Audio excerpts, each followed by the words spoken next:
महिमा ज्यों की तो।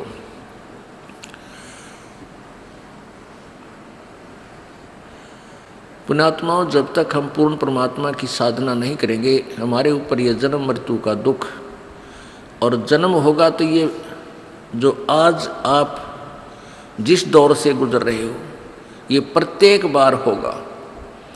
बालक हुए, बचपन जन्म हुआ, फिर धीरे धीरे बड़े हुए, फिर ब्याह हो गया, फिर बच्चे हो गए, कोई मर गया, कोई जी गया, कोई रह गया, किसी की टांग कट गई, कोई अधरंग मार रहा है, किसी फिर लड़की ब्याह दी, बटे वो मर गया, या बेटी मर गई, बनते लाख 2 लाख रुपये लगा के, यानी ये बेरानमाटी सदा रहेगी। और फिर आप अधरंग मार जा या कोई और समस्या आ जा, यानी 24 घंटे टेंशन। इस काल के लोक में सपने में भी टेंशन रहती है। कोई सुखी नहीं है। मान ले कोई ईव सुखी है, 1 मिनट में ना जाने के बैड इन्फॉर्मेशन आ जा, ना जाने के सुन ले, 1 मिनट में टक्कर मार कर मरना पड़े, रोना पड़े बुरी तरह। तो कहने का भाव ये है कि इससे दुख का अंत ईव हो सकता है। ये वो भक्ति युग आ गया, ये वो भक्ति युग आ गया जिसकी परमेश्वर कबीर जी ने 3 युग बाट देखी। 3 युग तक सब्र किया कि आन देश काल न देखूंगा कलयुग में, क्योंकि जब तक सतयुग त्रेता द्वापर में ये प्राणी दुखी नहीं होता, क्योंकि इसके पूर्व जन्म के पुण्य होते हैं। वो पुण्यकर्मी प्राणियों का जन्म सतयुग में, फिर त्रेता में, फिर द्वापर में, और कलयुग में आकर ये कति खाली होले हैं। इनका पल्ला पाप रह जाते हैं, पुण्य खत्म हो जाते हैं। और जो साधना कलयुग में प्रचलित है, उससे कोई भी बेनिफिट भगवान का प्राप्त नहीं हो सकता। ये नकली गुरुओं द्वारा, नकली संतों द्वारा जो साधना बताई जा रही है, इससे किसी को भी लाभ नहीं हो सकता, ईश्वरीय लाभ नहीं मिल सकता। और हमारे पिछले पुण्य है नहीं, कति खाली खोखा हो लिया, तो अब सभी दुखी हो रहे हैं।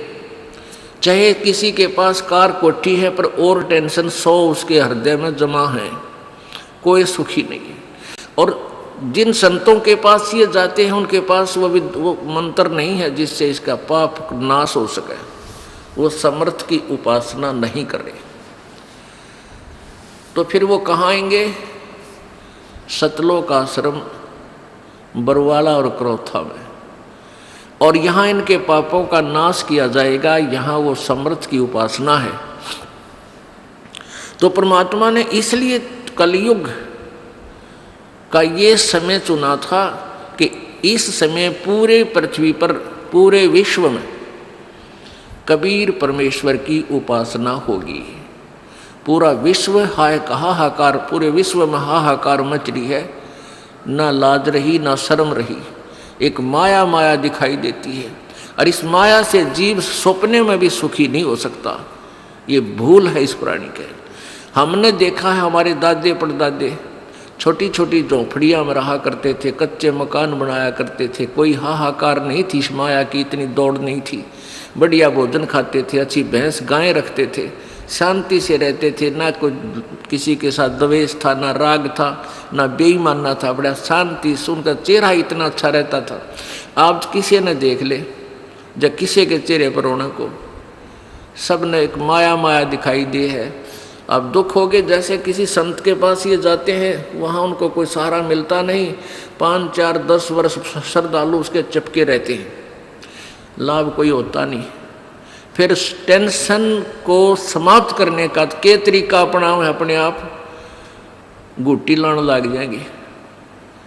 भाई टेंशन हो रही है, सिगरेट पी ली, बोला अब यहाँ आते हैं, भाई हम नाम देते हैं बीड़ी शराब मांस तम्बाकू, आपने कभी छूना नहीं है, नाम ले जाता है। फिर कहे जी मेरा तो नाम खंड हो गया। भाई नाम खंड क्यों होया? बीड़ी पी ली। अरे बीड़ी क्यों पी ली? अब टेंशन हो गई थी। अच्छा, इस टेंशन की मेडिसिन तूने बीड़ी ये पाई है, नालायक कहीं का। अब परमात्मा की भक्ति से या टेंशन मिटेगी? शराब पी ली, मान ले टेंशन मिट गई, क्या की मिट गई? 100 रुपये तो खर्च हुए, और घर लड़ाई हुई, 1-2 घंटे पढ़ कर बेहोश होकर पड़ गया, उठ दे, फिर वह टेंशन नहीं होगी। उस शराब ने क्या टेंशन खत्म कर दी। टेंशन तो परमात्मा खत्म करेगा, जिस कारण से टेंशन है उस काम ने पूरा कर देगा, तेरा टेंशन खत्म हुई। तो मालिक बनाया बीमारी कट नहीं सकती। तो ये नकली संतों से भी नहीं हो सकता। तो कहने का भाव ये है कि सभी आपने मूर्ख बना रहे हैं। ये संत नकली लोग जो संत हैं, इनके पास वो जड़ी नहीं है जिसे तुम्हारा पाप कट जावे। अब इन सभी का एक ही विधान था। एक तरफ तो डंडोरा पीटा करते हम वेदों अनुसार बता रहे हैं, वेद यजुर्वेद में ऐसा लिखा है, अथर्ववेद में ऐसा लिखा है, संस्कृत बोल देते। हमारे पास संस्कृत पल्ला पड़ा नहीं थी, तो हमने सोच दिया इसका अनुवाद इसने ठीक कराया होगा, ये ठीक बता रहा होगा, क्योंकि संस्कृत का विद्वान है, सब शास्त्र संस्कृत में भी लिपिबद्ध हैं। तो हमने ऑब्जेक्शन की कोई गुंजाइश नहीं थी कि ये बोलने वाला कोई गलत बता रहा है। तो ये क्या बताया करते कि पाप नहीं कट सकते, परमात्मा की साधना से पाप नाश नहीं होते।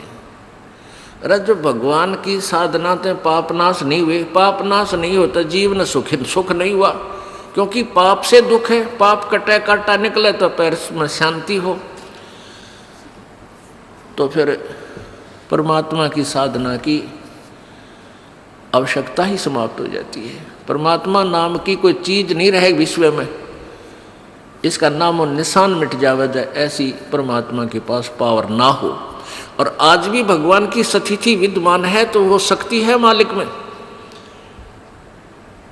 प्रत्येक प्राणी उन अज्ञानी अनाड़ी संतों ऋषियों से ये सुनकर के पाप तो भोगना ही पड़ेगा, प्रारब्ध में ये तो दुख तुझे भोगना ही पड़ेगा, फिर भी उनकी चाह मिटी नहीं, वो हारे नहीं, दूसरे संत के पास जाते हैं, तीसरे पर जाते हैं, क्योंकि उनको पता है कि परमात्मा में ये पावर है कि वो अंधे न आँख दे, रोगी न स्वस्थ कर दे, निर्धन न धनवान बना दे, और रंग को राजा बना दे, और राजा को उल्टा पटक दे। तो ये परमात्मा के अंदर गुण है, पता है उनको। उसी दृष्टिकोण से वो रुक नहीं रहे, लेकिन वो वहाँ ठिकाने पहुँच नहीं पाए जहाँ वो वस्तु है। और जब वो वस्तु वहाँ पहुँच जाएंगे तो फिर देखना आनंद कितना है। पर्वत पर्वत में फिरा कारण अपने राम, राम जैसे संत मिले भाई जिन सारे सब काम। पर्वत परमात्मा की तलाश में जहाँ भी जिसने बताया वहीं पहुँच गए।